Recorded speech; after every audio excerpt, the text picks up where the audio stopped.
D'ailleurs, pour ceux qui veulent s'entraîner individuellement, Jaoust, à partir de la semaine prochaine, 2 cliniques. Cliniques, c'est-à-dire des entraînements individuels, en groupe, par groupe de 3-4.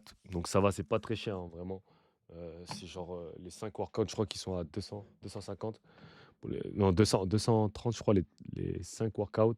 Donc c'est workout every day. Donc ceux qui veulent s'entraîner, donc n'hésitez pas à m'envoyer un DM. De toute façon, il y a un post qui sera posté demain. Mais voilà, pour ceux qui veulent Les s'entraîner actions clés individuellement, de la NBA ça va vous mettre bien. et des joueurs qui trash talk avec plaisir. Un lieu tellement connu sur internet que les stars du monde entier font le déplacement pour vivre l'expérience. Alors nous aussi, on a voulu visiter cet endroit. Le terrain que vous voyez juste derrière moi, c'est pas un simple terrain de basket. Non, c'est le lieu de référence du street basket sur Paris. Et si je vous en parle aujourd'hui, c'est parce que au 144 quai de Gemap, eh bien la réputation, elle s'est pas faite sur le terrain, mais plutôt sur les réseaux sociaux. Bonjour à toutes et à tous, chers auditeurs du Parisien. Bienvenue au 144 quai de Gemap. C'est à Colonel Fabien dans le 10e arrondissement de Paris. C'est ici où nous on tourne toutes nos vidéos sur les réseaux sociaux. Donc on fait essentiellement du golf. Du golf. Les particularités de ce terrain, il y en a plein, notamment deux. C'est qu'il y a il y a juste deux énormes troncs d'arbres en plein milieu qui nous servent en vrai beaucoup parce que ça nous fait de l'ombre. Donc c'est vraiment génial. Il y a aussi l'aspect cage. Il n'y a pas vraiment de sortie comme sur un terrain normal si on est dans une cage. Et le canal Saint-Martin aussi à côté qui est quand même très sympa et très beau comme arrière-plan de vidéo. Donc je pense que c'est un peu tous ces trucs-là qui font que ça crée aujourd'hui ce que c'est, quoi. Alors Simon, au-delà d'être un joueur de basket au 144 quai de Gemap, c'est surtout l'un des fondateurs d'un collectif nommé le 144. Les frères, ça dit quoi? Bienvenue sur la chaîne du 144. On est à Gemap, sous la pluie. Pourquoi? Vous voulez des vidéos? On en fait. Voilà, c'est comme ça. Et qui depuis 3 ans fait en sorte de mettre en avant son terrain. Vous voyez, quand je vous dis les bonjours au revoir, à quel point c'est important ici, il était tout là-bas, ça l'a appelé jusqu'à ici pour qu'ils disent au revoir. Est-ce qu'on peut dire que dire bonjour au revoir ici, c'est un peu notre religion? Le 144, c'est vraiment un compte pour l'entièreté du terrain, l'entièreté de la communauté. Alors sur la chaise avec le bonnet blanc, on a Keba. Keba, moi, c'est un ami d'enfance, il vient au terrain depuis 16-17 ans et il gère un peu tout l'aspect merch, design, etc. De la page sur les réseaux sociaux. Bah là, en gros, on change les filets. En vrai, nos filets, à chaque fois, ils s'enlèvent très souvent. Et du coup, bah, on va acheter à chaque fois des filets et on essaie de changer. Et de prendre soin de notre terrain, finalement. Je fais un peu des vidéos de basket, parce que de base, je joue au basket toute ma vie depuis que j'ai... Putain, le terrain quand il était neuf, je Celui me qui est en rappelle train de quand parler ils ont. avec lui, c'est Mamayo. Je me rappelle C'est quand ils avaient refait le terrain là, j'ai pas, putain, c'est dingue. lui qui a lancé les premières vidéos sur les réseaux sociaux, etc. Dont une vidéo de moi qui fait que je suis là aujourd'hui à parler avec toi. Je veux plus te revoir à Gemap. J'en ai marre de toi. Non, il va bien dormir. Moi, à sa place, je dormirais mal. J'ai appris le basket très tard, ce qui fait que je ne suis pas du tout un joueur académique. Je fais quelques passes un peu extravagantes, tout ça. Ce qui plaisait aux gens, ils m'ont dit tu devrais faire des vidéos. J'ai commencé à mettre 2-3 vidéos où je faisais des passes. Elles ont fait le million de vues, elles faisaient tout le million de vues. Bon, en fait, ça se passe comme ça. Au début, on sort pas nos téléphones.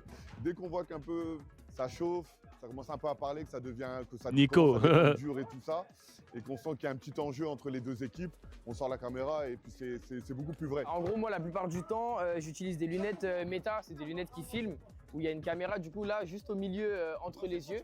Et je joue au basket après avec. Ça donne un point de vue ultra immersif. Il y a un bon son, la qualité est bien et tout. Tu connais celui-là ou pas?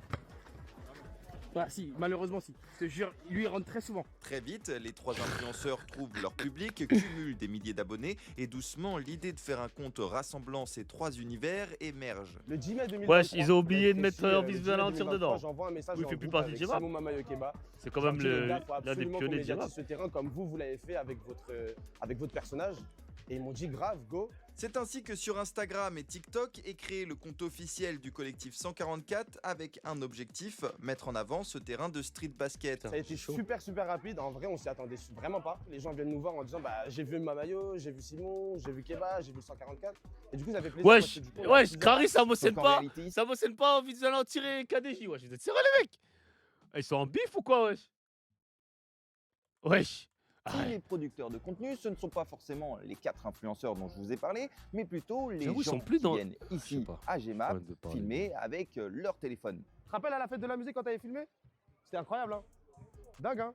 Ton papa, il a filmé du coup de la fenêtre et on avait un rendu sur tout le terrain. Ça filmait déjà avant que j'arrive, mais on va dire que moi, en fait, je l'ai pris très au sérieux. Ça veut dire tous les jours que je venais, tous les jours, il y avait des vidéos. J'arrivais à partir de 14 h et on repartait du terrain vers les minuit, des trucs comme ça.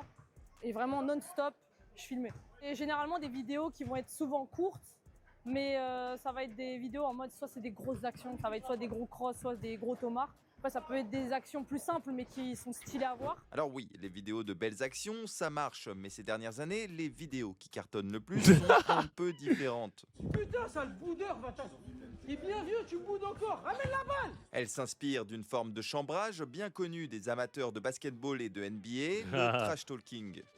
Les caméras, ça donne des émotions. Avec tout le match, t'as pas parlé. C'est le fait de parler ou de faire des choses pour que les performances de ton adversaire soient moins bonnes. En gros, c'est ça. C'est pour déconcentrer l'adversaire, tout simplement. Jordan, c'était un truc qui l'animait. Jouer, c'était pas simplement embêter la personne, c'était se mettre un challenge aussi. Il n'y a aucune méchanceté. C'est ce que je dis aux gens, c'est que ce qui se passe en game, c'est en game, et ce qui se passe en dehors du game, c'est en dehors du game. Et vous êtes d'accord avec ça ou pas? Vous pensez que le trash talk, il y a une limite ou pas dans le trash talk où tu peux dire tout ce que tu veux, tu restes dans le cadre du basket? Est-ce que c'est quoi votre avis sur ça? Moi, j'aimerais bien savoir, chat. Trash talk, c'est trash talk ou on a le droit de dépasser, de dire, vas-y, genre, j'ai le droit de te trash talk et ça reste sur le terrain, t'as pas le droit de t'énerver. T'as pas le droit de me dire, viens, on se tape. T'as pas le droit de me dire, viens, on se Comme tape. ici à GMAP, le Trash Talk, c'est une institution, et bien rapidement, le collectif 144 a trouvé une nouvelle cible de spectateurs. À GMAP, c'est que ça. Quand tu arrives ici, la plupart du temps, les gens, ils se trash talk, ils se titillent, ils essaient de déstabiliser les gens. Et à la base des bases, c'est parti comme ça. Le public adore tout ce qui est provocation, tout ce qui est duel, tout ce qui est bataille un peu d'ego et tout. Donc c'est sûr qu'une vidéo où il y a deux personnes qui s'embrouillent va forcément mieux marcher qu'une vidéo avec deux personnes qui rigolent entre En fait, elles. C'est hyper triste, mais c'est la réalité de l'être humain. Les gens préfèrent quand il y a du conflit, quoi. En vrai. Et ces dernières années, le maître toute compétition confondue, c'est lui. Matt Katipis, plus connu sous le nom de MK, qui rassemble plus de 7 millions d'abonnés sur ses réseaux sociaux et dont les vidéos tu vois, moi, dépassent par le exemple, je pense cadre que du lui, ce qu'il basketball. fait, MK, dans ses vidéos, tu vois, en fait, moi, j'ai un avis sur MK. Pour moi, ce qu'il fait MK dans ses vidéos, c'est trop. Tu vois, ça dépasse l'au-delà du trash talk. Mais, si tu viens dans ses vidéos et tu connais le personnage MK, tu sais qu'il peut dépasser les limites, donc ça sert à rien de venir. Donc pour moi, si tu joues MK, tu peux pas faire le mec, oh pourquoi tu me fais ça, tu manques de respect.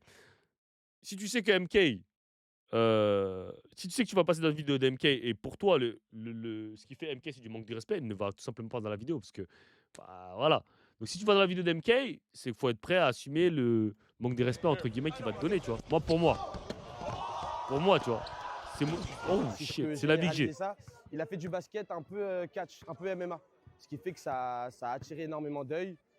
Ça a rendu mécontent certaines personnes, d'autres ils étaient contents parce que ça fait du show. Moi, je pense que personnellement, ça donne une image que moi, j'aime pas du basket. Honnêtement, j'adore le personnage. D'ailleurs, dans la vraie vie, il est hyper sympa, hyper agréable. C'est vraiment un perso qui joue dans ses vidéos. Mais moi, ce trash talk qui est hyper intense, agressif, presque un peu too much en vrai, j'avoue, moi, j'aime pas trop. C'est pour ça que maintenant, je fais moins de vidéos de trash talk parce que très vite, on est ramené à MK parce que c'est la référence la plus virale en vrai. Pour autant, même si son contenu peut sembler en léger décalage avec GMAP, c'est bien ce terrain que l'influenceur canadien a choisi pour sa tournée mondiale de Ah, c'est street le terrain le basket, plus connu. car selon lui, c'est ici que se trouvent les meilleurs joueurs français. Oh là là là là. Ah, c'est là contre Samuel, contre... Putain, il l'a tué. 11-1, ouais, c'est marqué. Il est venu, déjà, faut savoir qu'MK il a énormément d'abonnés, donc s'il met quelque chose sur les réseaux, ça ramène énormément de monde. Donc c'est très simple, toute la ligne, on la voyait pas. Donc c'était tout ça, c'était rempli. Tout ça, c'était rempli. Et il faut Le savoir seul que endroit, GMAP, je sais- c'est pas très très grand, GMAP, tu vois. Genre déjà le terrain de GMAP en lui-même, il est petit. Tu vois, il est grave petit le terrain. Donc ça veut dire que quand il y a du monde, ça va vite remplir le terrain. Il n'y aura plus personne en c'est le fait. carré. Lui, son travail, c'est Tu de faire vois. des vues et qu'en vrai, il sait qu'en venant ici, c'est le terrain référence de Paris et les gens connaissent même les couleurs du terrain, tu vois, maintenant.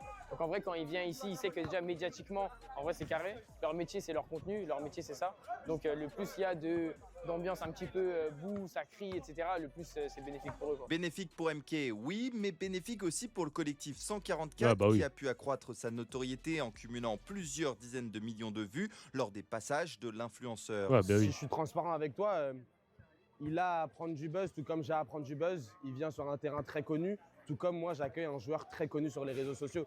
Donc en vrai de vrai, quand MK arrive à son apogée, quand dans le monde entier on le voit comme la personne imbattable, et qu'il arrive quand même à perdre à Gemap, bah. MK, c'est un mytho, tu il a, te sens- il a déjà perdu plusieurs fois, hein. De toute façon, personne. En vrai de vrai, les vrais basketteurs, ils respectent pas MK. Genre dans le sens où, ok, il fait du contenu, mais c'est pas du basket. Tu vois, on va pas respecter MK parce qu'on va pas dire putain, il est tough. Tu vois, tu vas regarder Nas, tu vas regarder Rob, tu vas dire putain, ils sont tough. Tu regardes MK, tu dis pas il est tough. Genre, tu me dis vas-y, il fait n'importe quoi. Genre, C'est c'est une pas du basket qu'il satisfaction fait. pour nous en vrai Tu vois de ce que je veux vrai. dire? On est là, Quand tu on regardes représente la pas France. Les images, elles ont fait le MK, tour tu du dis ah monde. putain, il est trop J'étais en fort. mode, bah, du coup, tu parles un peu moins, MK. Regarde, en France, ça joue. T'as vu, ici, c'est Paris. Nico, il m'a fait rire. Vous l'aurez donc compris, ce qui fait la popularité et le sel de Gemap, c'est bien sûr son trash talking, ses excellents joueurs de basket présents ici, mais c'est avant tout son ambiance, sa communauté et son côté très américain Ah, qui lui, c'est un bon, lui, cet ancien là. J'ai oublié comment il s'appelle. plaît aux gens du monde C'est un entier bon. et surtout qui cartonne sur les réseaux. Je viens de penser au fait que j'aimerais bien. Excuse-moi 2 secondes. Reste, t'inquiète, j'arrive. Hey Keba, tu peux me rendre un service? Tu peux prendre une petite vidéo en mode 10-15 secondes juste pendant que je fais le truc avec le photo. Comme ça, motherfucker bitch. Comme ça, je mets en story en mode le parisien. Tiens, t'es un bon. La caméra est nettoyée. Un tueur. C'est un ouf. Non, lourd, lourd, lourd, lourd. Non, franchement, lourd, hein. Le 144, pour ceux qui connaissent pas, bah. En vrai, comment dire? Comment dire? Le 44, on va dire en termes de streetball en France, c'est eux les. Je vais pas dire les pionniers, parce que c'est pas eux enfin, comment expliquer? Genre, c'est eux la référence à l'heure d'aujourd'hui, tu vois. Genre, c'est eux qui ont le terrain le plus connu, c'est eux qui ont les influenceurs les plus connus, on va dire, les créateurs de contenu les plus connus. Et voilà, tu vois. Donc, on va dire c'est bien pour le streetball français, entre guillemets, et même pour eux, et même pour tout le monde, tu vois. Les gens ne comprennent pas, plus il y a la lumière sur le streetball, plus ça met de l'argent sur tout le monde, et il y a de l'argent pour tout le monde, tu vois. Pour ceux qui en profitent, et ceux qui en profitent pas, bah tant pis. Mais en tout cas, en fait, OK, il y a Gmap, mais faut savoir faire la différence. Quand on parle de Gmap et 144, c'est le streetball, c'est vraiment le streetball. C'est pas le basket. Je sais pas comment le dire. Genre, ça reste du contenu d'influence, tu vois. Genre, ça reste de l'influence, tu vois, de la création de contenu. Et c'est pour ça que les gens, des fois, ils ont du mal avec les gens. Ils vont dire, ouais, mais là, tu es en train de jouer contre des nuls. T'es en train de jouer. Oui, mais c'est la création de contenu, tu vois. Comme je l'ai dit, la création de contenu, c'est pas forcément le but, c'est pas forcément de jouer contre les meilleurs. C'est pas un basketteur. Un créateur de contenu et un basketteur, c'est deux choses différentes. Un basketteur, il va essayer de jouer contre la meilleure compétition possible. Il va essayer pour s'améliorer. OK? Un créateur de contenu va chercher à faire du contenu. Il va chercher à faire du buzz, il va chercher à faire un move pour faire du buzz. C'est pas la même chose. Et les gens, ils doivent comprendre ça. C'est pas la même chose. Un créateur de contenu, un basketteur, c'est pas la même chose. Un basketteur qui va faire des open gym ou qui va jouer en street pour rester en forme, pour s'améliorer, pour truc, c'est pas pareil qu'un créateur de contenu qui va sur un playground avec sa caméra pour faire du contenu. Tu vois, il s'en fout. Le but du créateur de contenu, c'est de faire du contenu. C'est pas de montrer qu'il est fort ou de s'améliorer au basket, entre guillemets. C'est vraiment de faire du contenu, tu vois. Donc c'est ça qu'il faut que les gens ils comprennent. Donc quand les gars ils jouent contre des gars nuls, entre guillemets, et que vous êtes là à dire ouais, mais il joue contre des nuls, il joue contre des nuls, mais c'est pas son objectif au créateur de contenu, c'est pas de jouer contre des mecs forts. C'est de vivre, c'est de faire des highlights. C'est ça le but. C'est pas de jouer contre des mecs forts. C'est pas ça le but des gens, tu vois. Donc voilà, moi c'est juste ça la parenthèse que je voulais faire parce que les gens aiment bien dire ouais mais ils jouent contre des nuls. Oui, on est d'accord. Oui, des fois les vidéos contre qui eux ils jouent c'est des nuls, enfin des nuls entre guillemets. Tu vois, c'est pas des gens qui sont forts au basket, mais c'est un peu leur but entre guillemets. Tu vois, leur but c'est pas de trouver les mecs les plus forts possibles. Sinon ils seraient pas voilà. Leur but c'est de faire de l'argent, faire le plus de vues possible. Et voilà, tu vois. MK, vous pensez que le but de MK c'est de jouer les meilleurs mecs, les les mecs les plus forts possibles? Non. Le but de MK, c'est de faire le maximum de vues possible. Et c'est tout. Comme ça le fait plus d'argent sur les sponsorships, sur les sponsors, ça lui fait plus d'argent, voilà. C'est tout, hein.